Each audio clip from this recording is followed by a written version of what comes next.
உங்களுடைய வேலை வாய்ப்புகளில் கவனமாக இருங்க. ஏன்னா சனி உங்களுடைய 5ஆம் இடத்தை பார்த்தாலே உங்களுடைய வேலையை போக்க போகிறாருன்னு அர்த்தம். ஆக வேலையில் கவனமாக இருங்க. நான் கவர்மெண்ட் சர்வீஸில் இருக்கிறேன், ப்ரைவேட் செக்டரில் இருக்கேன், எம்என்சியில் இருக்கேன், எனி ரெப்யூட்டட் கன்சர்னில் இருக்கேன் அப்படின்னு யாரெல்லாம் ஃபீல் பண்ணுறீங்களோ வேலையில் மிக மிக கவனம். அவசரப்பட்டு வேலையை வர்றது, வேறு கம்பெனிக்கு பேப்பர் போடுறது, வேறு கம்பெனிக்காக இருக்கிற கம்பெனிக்கு பேப்பர் போடுறது, இதெல்லாம் வேண்டாம். உங்களுடைய தனிப்பட்ட ஜாதகம் நல்லா இருந்தால் மட்டும் நீங்கள் அப்ளிகேஷன் ஃபார்மை ஃபில்லப் பண்ணுங்கள். இல்லைன்னா அடக்கி வாசிங்க. இதெல்லாம் ரொம்ப இந்த வருஷம் முக்கியம்.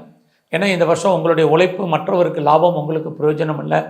உங்களுடைய பணம் பொருள் மொத்தமாக முடங்கி கொள்ளும் அல்லது மாட்டிக்கொள்ளும். அது வராத பணம் கிடையாது, வரும் எப்போ வருங்கிறதுக்கு உத்தரவாதம் இல்லாத காலம். இது அத்தனையும் இருக்குது. அதே சமயத்தில் உங்களுக்கு காதல் விஷயங்கள் ஏற்படும். காதலால் உங்களுக்கு வாழ்க்கையில் நிறைய பிரச்சனைகள், அசிங்கங்கள், அவமானங்கள், போராட்டங்கள் இதுவும் உண்டு.